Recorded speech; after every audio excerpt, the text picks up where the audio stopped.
Oxytocin is a neurohormone. It fine-tunes your brain's social instincts. It primes you to do things that strengthen close relationships. Oxytocin makes you crave physical contact with your friends and family. It enhances your empathy. It even makes you more willing to help and support the people you care about. Some people have even suggested we should snort oxytocin, right, to become more compassionate and caring. But here's what most people don't understand about oxytocin. It's a stress hormone. Your pituitary gland pumps this stuff out as part of the stress response. It's as much a part of your stress response as the adrenaline that makes your heart pound. And when oxytocin is released in the stress response, it is motivating you to seek support. Your biological stress response is nudging you to tell someone how you feel instead of bottling it up. Your stress response wants to make sure you notice when someone else in your life is struggling so that you can support each other. When life is difficult, your stress response wants you to be surrounded by people who care about you.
Let me start, if I may, with a little bit of history.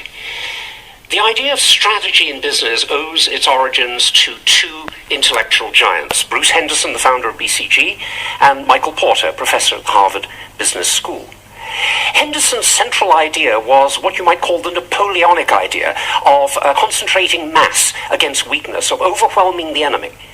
What Henderson recognized was that in the business world, there are many phenomena which are characterized by what economists would call increasing returns, scale, experience. The more you do of something, disproportionately, the better you get. And therefore, he found a logic for investing in such kinds of overwhelming mass in order to achieve competitive advantage. And that was the first introduction of essentially a military concept of strategy into the business world. Porter agreed with that premise, but he qualified it. He pointed out correctly that that's all very well, but businesses actually have multiple steps to them. They have different components. And each of those components might be driven by a different kind of strategy. A company or a business might actually be advantaged in some activities, but disadvantaged in others. He formed the concept of the value chain, essentially the sequence of steps with which a, shall we say, raw material becomes a component, becomes assembled into a finished product, and then is distributed, for example.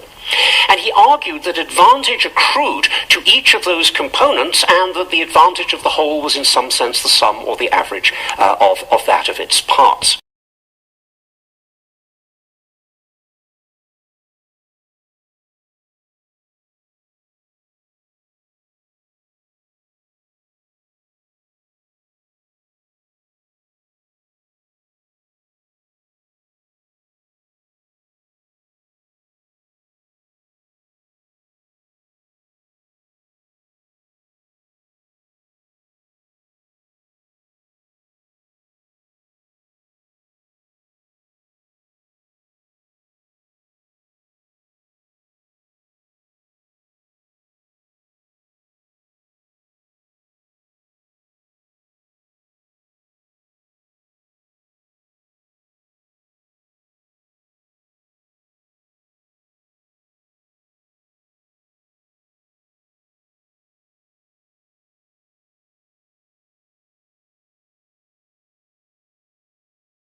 I coined my own definition of success, which is peace of mind attained only through self-satisfaction in knowing you made the effort to do the best of which you're capable. I believe that's true. If you make the effort to do the best of which you're capable, trying to improve the situation that exists for you, I think that's success, and I don't think others can judge that. I think it's like character and reputation. Your reputation is what you're perceived to be. Your character is what you really are, and I think the character is much more important than what you are perceived to be. You'd hope they'd both be good, but they don't necessarily be the same. Well, that was my idea of what I was going to try to get across to the youngsters. I ran across other things. I love to teach, and it was mentioned by the previous speaker that I enjoy poetry, and I dabble in it a bit and love it. And there are some things that help me, I think, be better than I would have been. I know I'm not what I ought to be, and not what I should be, but I think I'm better than I would have been if I hadn't run across certain things. And one was just a little verse that said, no written word, no spoken plea can teach our youth what they should be, nor all the books on all the shelves is what the teachers are themselves. That made an impression on me in the 1930s, and I tried to use that more or less in my teaching, whether it be in sports or whether it be in the English classroom.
Hashtag transcript. The point I'm trying to make is that when you're asleep, this thing doesn't shut down.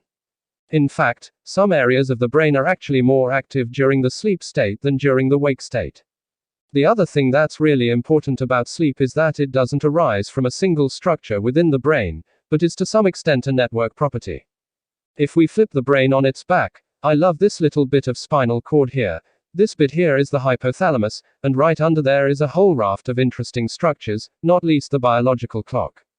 The biological clock tells us when it's good to be up, when it's good to be asleep, and what that structure does is interact with a whole raft of other areas within the hypothalamus, the lateral hypothalamus, the ventrolateral preoptic nuclei. All of those combine, and they send projections down to the brain stem here.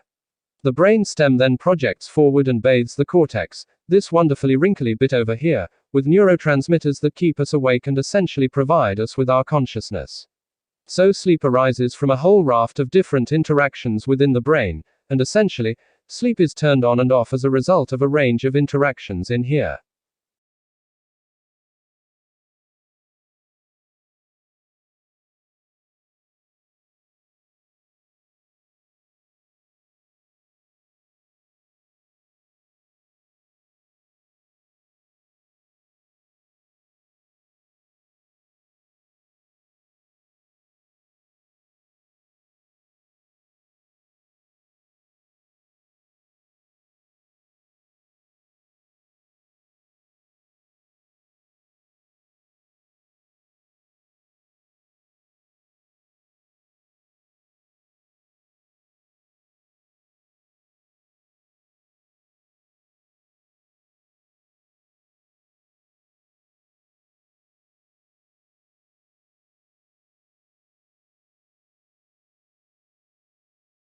One of the social issues faced by the state of Alaska is the lack of mental and emotional well-being of the Native Alaskans.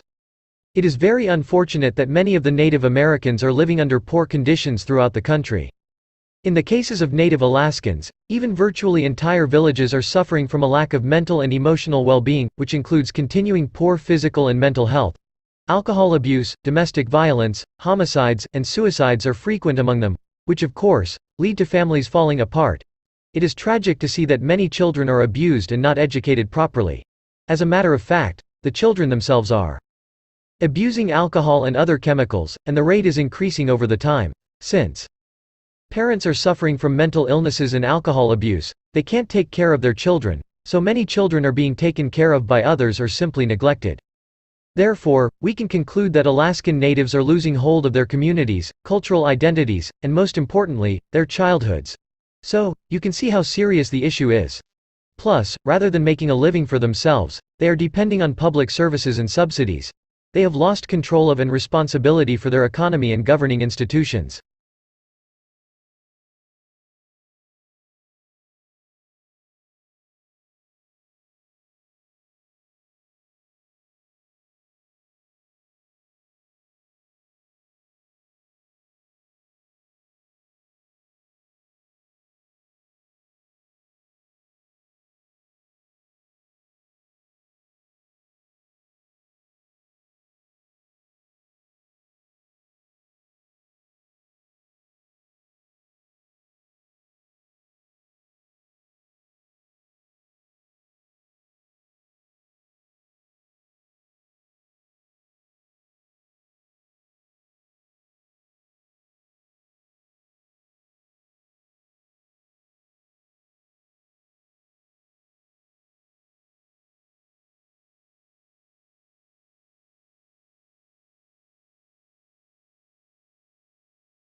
The Western countries' women are becoming more and more reluctant to give birth to babies. However, the male status in society remains as strong as it ever has in recent years. The birth rates increased during 20th century, but it starts to decrease over these last 2 decades. In the year 2000, as an example, the birth rate remained at around 1%. There are even some negative birth rates in other countries. Birth rates dropped to its lowest point that has never been seen in the society. It also has impacts on male in the society, especially young man, and it might have some connection with unemployment rates as well.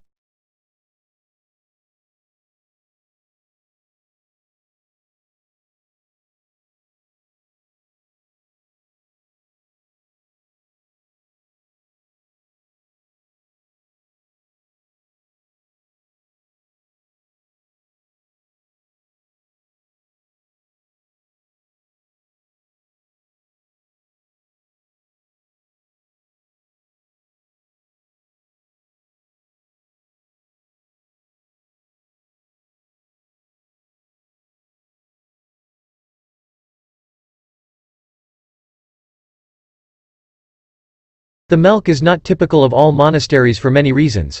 Firstly, it is very grand, which most especially later foundations aren't. Secondly, it was founded in the countryside, whereas in 17th and 18th centuries, a good proportion of foundations were made in towns. Thirdly, it still owns a substantial amount of land, because fourthly it lies in the Austrian Republic, the only European country where grand old monasteries have been in continuous existence since they were founded 900, 1000, even in one case 1200 years ago.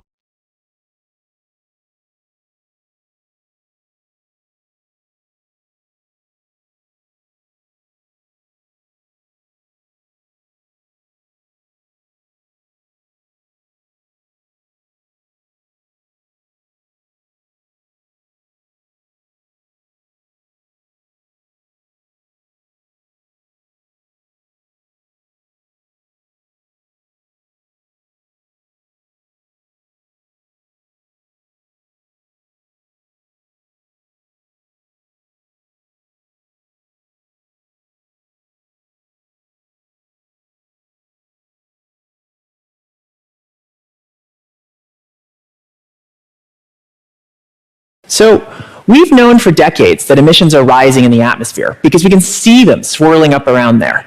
So the famous Keeling curve is based on what we can actually see from space. But what you can't easily see from space is how did they get there?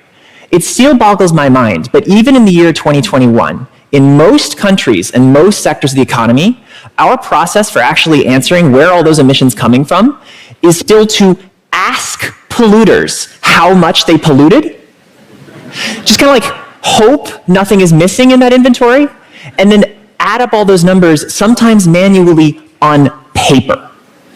It's amazing that every single country in the world has agreed to this process. It's one of the great things that brings me hope that everyone in the world is essentially contributing to this process. But it is such a stopgap solution. If we were really serious about stopping climate change, you can only manage what you can measure, and we need to have more information.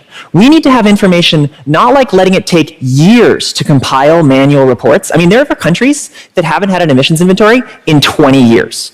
What are you actually supposed to do with information that old? We need to not just be looking at what are the emissions of entire countries, because if you want to know how to reduce them, you need to know, right, do I need to go after the cars? Do I need to go after factories? What in my country is driving all these emissions?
You see, camels are one of the only animals in the world that store all their fat in one spot.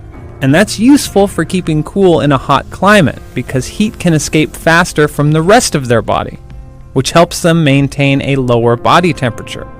Compare that to other mammals like humans who store fat all over, making it a lot harder to stay cool.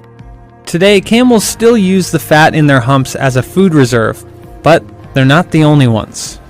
In extreme circumstances, the Turkana tribe in Kenya, for example, will eat camel fat to survive. They suffer a lot from periods of extreme drought, and I have seen these people, they've been very, very short of food, and this is difficult to believe, but it's true, slit open the top of a camel's hump, take out the fat for their own consumption, and then put the top of the hump back on again. But don't worry.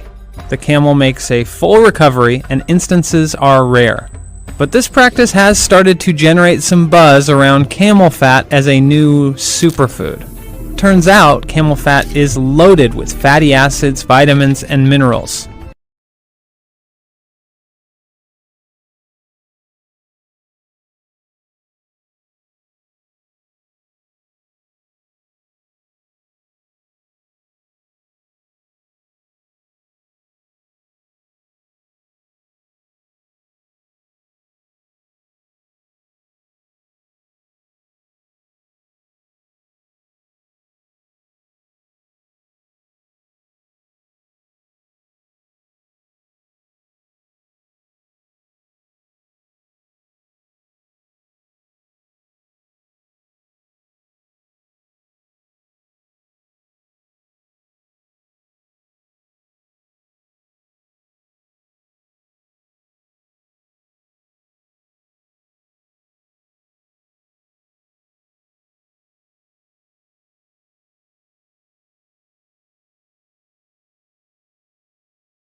I bet all of you are familiar with this view of the ocean.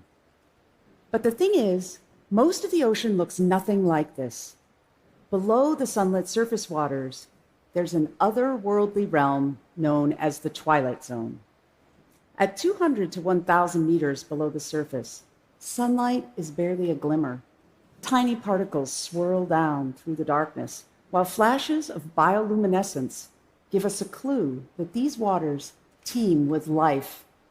Microbes, plankton, fish, everything that lives here has amazing adaptations for the challenges of such an extreme environment. These animals help support top predators such as whales, tuna, swordfish, and sharks. There could be 10 times more fish biomass here than previously thought. In fact, maybe more than all the rest of the ocean combined. There are countless undiscovered species in deep waters, and life in the twilight zone is intertwined with Earth's climate. Yet the twilight zone is virtually unexplored. There are so many things we still don't know about it.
There is a lot of water on Mars and there once was a lot of surface flowing water.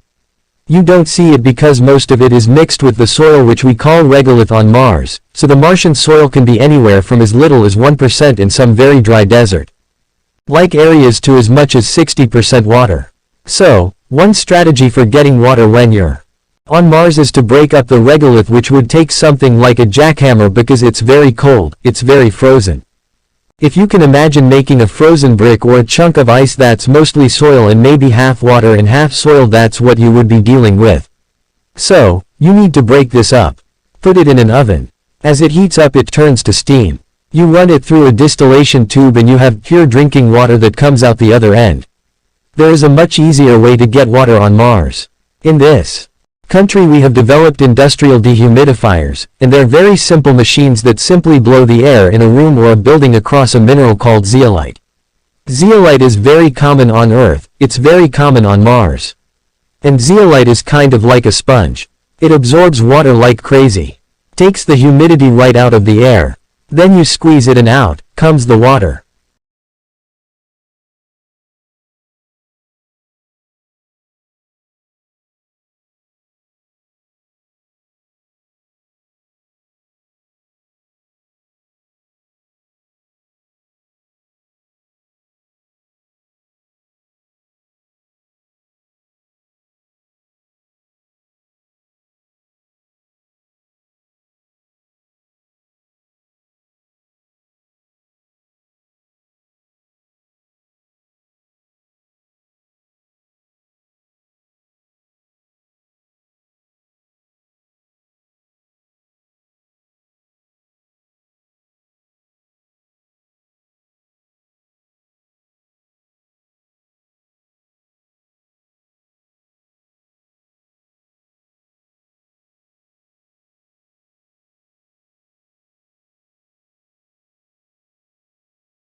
In today's lecture, I'm going to talk about changes in air pollution since the middle of the last century and what has created these changes.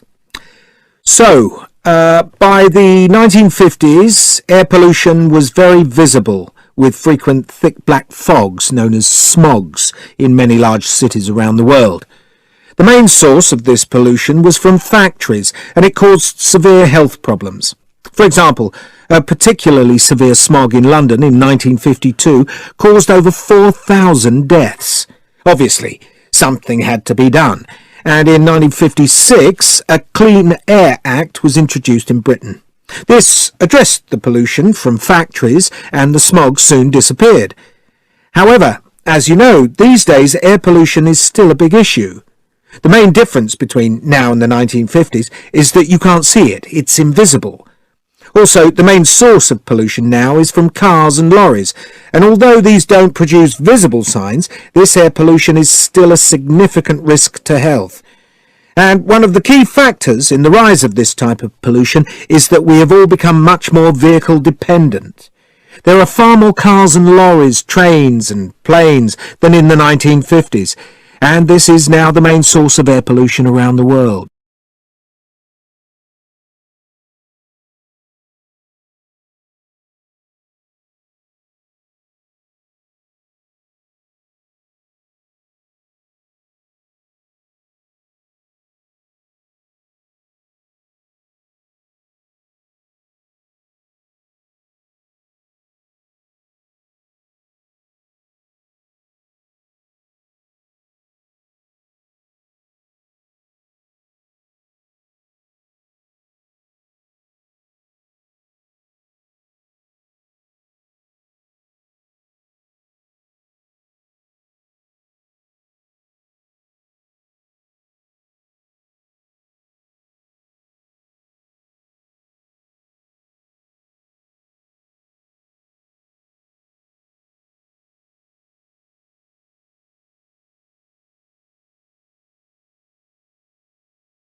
Thirdly, life from non-living matter.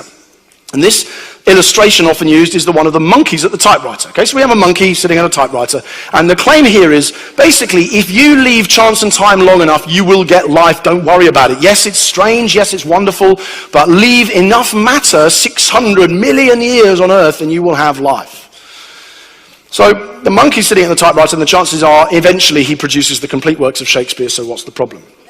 So there's no problem, there isn't an issue, right? You just leave him long enough, you'll be fine. And at 1 keystroke a second, the monkey might well eventually get to the complete works of Shakespeare, but he doesn't manage to do it in 600 million years. So what I decided to do to run the numbers is instead of saying type the complete works of Shakespeare, I just ran the numbers for how long would it take a monkey typing at 1 keystroke a second to type to be or not to be, that is the question. Right? On average, how long is it going to take my monkey friend at 1 keystroke a second? I don't know how long you think that would be. Maybe you could have a guess. Would it be less or more than 600 million years, which is the period life on Earth is supposed to have emerged within? And when I ran the numbers, to be or not to be, that is the question, takes 12.6 trillion years to type just that phrase. And a DNA string, which you have to have for the life we have now, doesn't emerge is not like a sentence's worth of information. A DNA string has got as much information as the Encyclopedia Britannica. Right? So if we're saying that emerged, something of that complexity emerged by chance, undirected, within 600 million years, again, it's mathematically possible, but it's so incredibly unlikely that it would have, that it tilts me in favor of the Christian story in which God creating life is simply a question of saying, let there be, and there was.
We'll do a demonstration to illustrate the difference between the thermodynamic control and the kinetic control of the product of a reaction.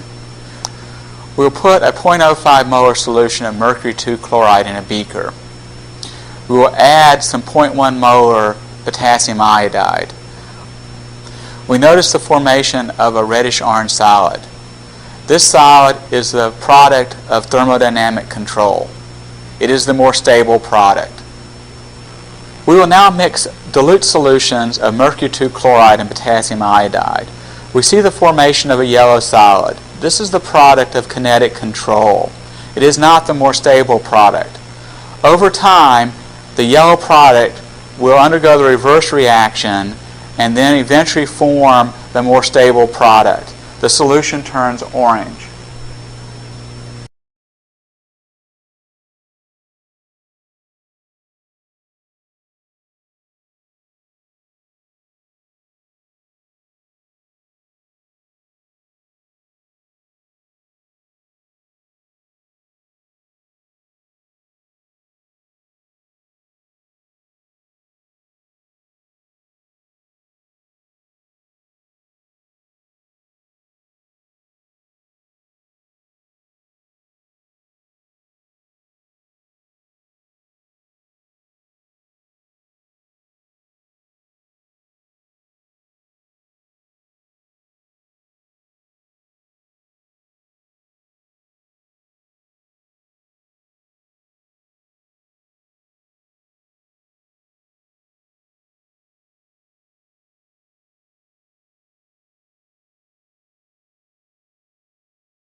This is the first ocean deployment of two new high-precision instruments designed to monitor the Earth's signals from the seafloor. This housing contains the tilt meter and nanobottom pressure recorder and the associated electronics and cabling used for power and communications. The instruments were deployed on the seafloor by a remotely operated vehicle as part of the Mars Seafloor Observatory test bed located at a depth of 3,000 feet in Monterey Bay. In this first test deployment in the ocean, they have already detected the ground motion from several large earthquakes, as far from the Mars site as Chile and the Mariana Trench. In the future, the instruments will be part of a global network of cabled seafloor observatories. Because of their precision, these two new instruments are already detecting signals which could never be measured before,